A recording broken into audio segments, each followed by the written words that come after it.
Seorang mahasiswi Fakultas Seni Rupa dan Desain ITB berinisial SSS ditangkap Bareskrim Mabes Polri usai membuat dan mengunggah meme Presiden Prabowo dan Jokowi. Polri menggunakan pasal 45 ayat 1 jungto pasal 27 ayat 1 dan atau pasal 51 ayat 1 jungto pasal 35 ayat 1.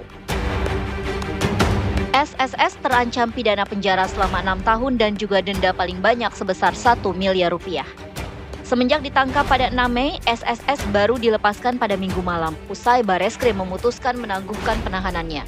Mengingat sebelumnya sejumlah pihak mendesak mahasiswi ini tidak dijerat secara pidana dan dilakukan pembinaan oleh kampus, dalam hal ini ITB. Salah satunya disampaikan Kepala Kantor Komunikasi Presiden Hasan Nasbi. Bahkan Ketua Komisi 3 DPR Habibur Rahman juga menjadi pihak yang menjamin SSS agar tidak ditahan lebih lama. Publik pun bertanya mengapa kepolisian tetap melakukan penangkapan dan penahanan. Meski pada Selasa 29 April lalu, Mahkamah Konstitusi telah memutuskan gugatan terhadap pasal 27 dan 45, di mana MK memutuskan pejabat dan lembaga tidak boleh melaporkan pencemaran nama baik.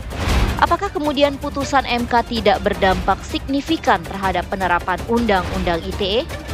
Sejauh mana pula batasan antara kritik, kebebasan berekspresi, dan pencemaran nama baik agar tidak terjerat pidana UU ITE?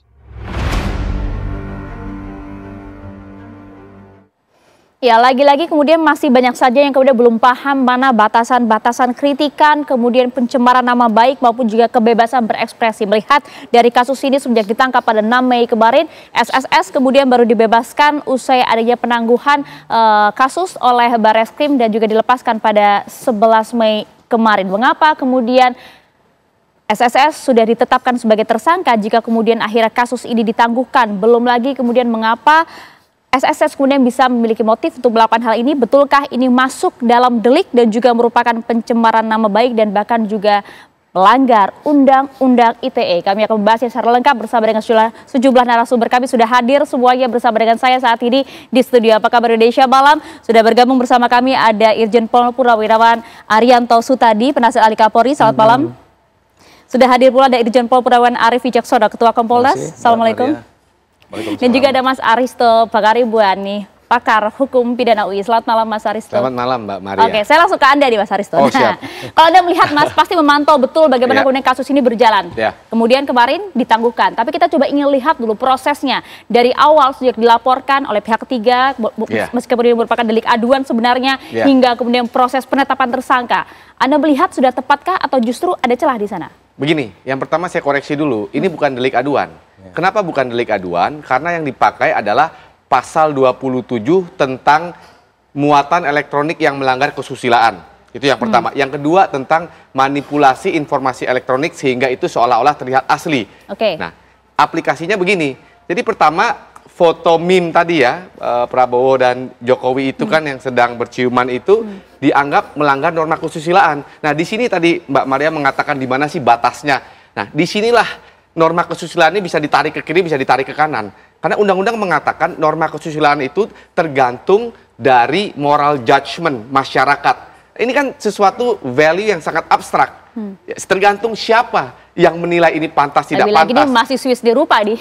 Tergantung moral kompasnya siapa yang dipakai. Nah, tadi Pak Arianto tadi kita bincang-bincang mengatakan bahwa pasti polisi sudah memakai ahli. Betul, pasti sudah ada ahlinya. Tapi persoalannya ahli ini kan pendapatnya beda-beda. Kalau ahli yang konservatif ditanya, yang moral kompasnya agak terkolot-kolot, agak kolot-kolot dikit, dia akan bilang, wah ini nggak susila nih. Tapi kalau ahli yang moral kompasnya agak liberal, kenapa saya bilang agak liberal? Karena meme ini sudah banyak dilakukan di politik global, di literatur global udah banyak. Jadi kalau lihat pertama ya, meme seperti ini tuh ada di ketika Jerman Timur dan Uni Soviet. Justru meme ini bukan untuk menghina. Meme ini justru digambarkan sebagai satir ya, aliansi antara Jerman Timur yang komunis dengan Uni Soviet. Jadi bukan untuk menghina sama sekali. Lalu ada juga misalnya Donald Trump dengan Vladimir Putin. Nah, inilah yang tadi pertanyaannya. Apa sih batasnya? Batasnya itu jawaban sederhananya, batasnya tergantung yang menerjemahkan. Siapa yang menerjemahkan? Ya polisi. Polisi dengan kewenangannya. Dan mohon maaf nih, mentersangkakan orang di Republik ini gampang kok. Alat buktinya itu cuma 2, jadi penekanannya itu kuantitas bukan kualitas. 1 tambah 1 2, oke, saya yakin dia tersangka. Artinya kalau ada ahli yang mengatakan ini nggak melanggar susila, ini biasa aja. Polisi bisa cari lagi ahli yang mengatakan ini melanggar susila. Tambahlah 1, 2, akhirnya sederhana. Itu persoalannya ya. Itu polisi kan nggak isunya. cari-cari, Mas. Polisi kan nggak Dia cari-cari cari-cari kemudian. bukti. Pasti dong, dia harus cari-cari bukti. Ketika ada laporan masuk ke dia, atau nggak usah ada laporan, kalau bukan delik aduan, dia juga bisa mencari-cari perkara. Kan laporan polisi ada yang aduan model A dan model B. Jadi polisi ketika ada aduan, ya dia justru cari-cari bukti dong. Tapi kalau menurut Anda melihat ini sebenarnya melanggar delik nggak? Kalau saya, dengan moral kompas saya ini nggak melanggar.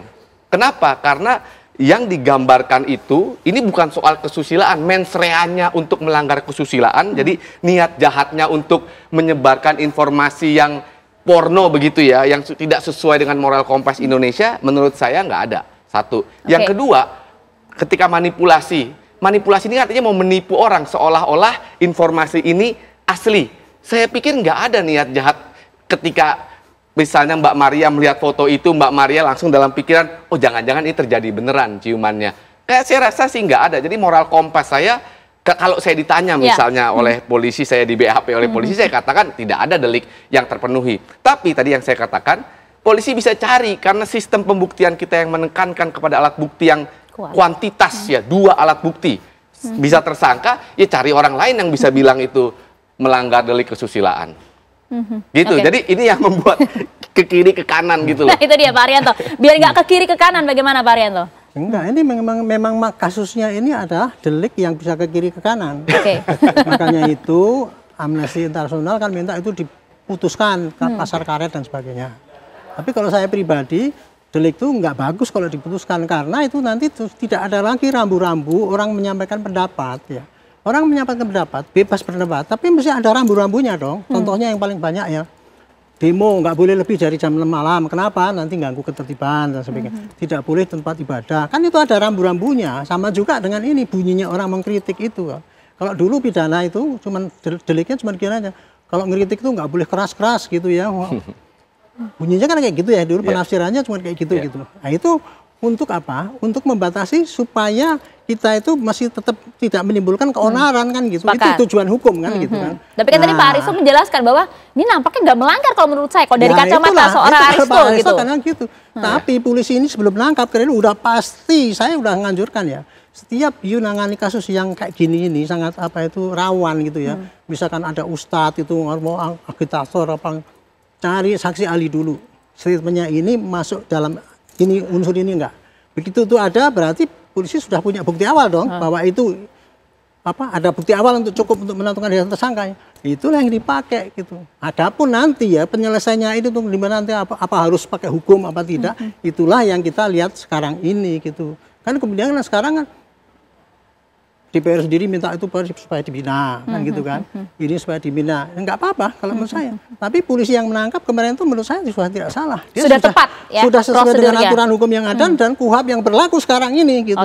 Masalahnya memang KUHP yang berlaku sekarang ini sudah banyak kelemahan ya, sehingga dia tidak menampung mengenai restorasi justice dan sebagainya itu. Akhirnya ya itu yang terjadi di lapangan ini. Tapi ini suatu masalah yang menjadi pembelajaran bagus ya. Supaya kita itu lihat ya bahwa hukum di Indonesia itu memang harus diperbaiki.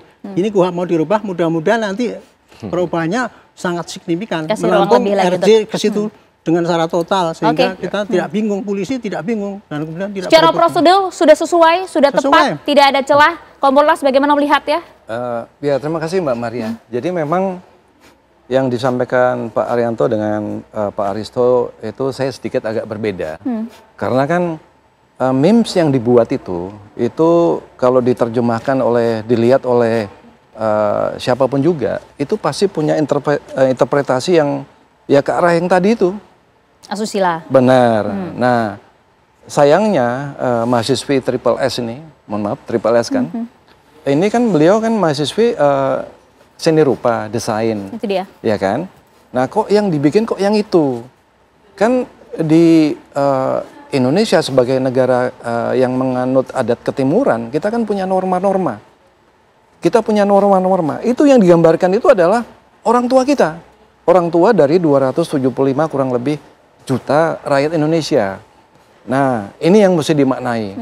Jadi, apalagi beliau kalau nggak salah menggunakan artificial intelligence ya, untuk bikin gambar tersebut ya. Memang itu kreasi, inovasi. Cuman dia menyampaikan, mengupload di ruang publik. Jangan lupa, kita tuh sekarang ada Direktorat Cyber. Direktorat Cyber itu dia patroli di ruang digital, di dunia maya, maupun di ruang cyber, Mbak. Jadi, penyidik tidak sembarangan. Beliau akan memanggil dan sudah memanggil ahli, menerjemahkan apa ini. Dan ternyata ahli mengatakan demikian. Walaupun mungkin bisa kita manggil ahli lain, tapi pada saat kesempatan pertama, penyidik sudah menemukan at least 2 alat bukti yang sama. Makanya berani melakukan penangkapan dan penahanan. Begitu Mbak Maria. Oke, artinya kalau dalam kacamata Anda, artinya ini memang kalau dilihat boleh disebut kebebasan berpendapat, kemudian kreativitas, tapi kebablasan begitu ya. Nanti bagaimana respon dari Mas Aristo dan juga Pak Arianto? Sesaat lagi kami akan kembali untuk Anda.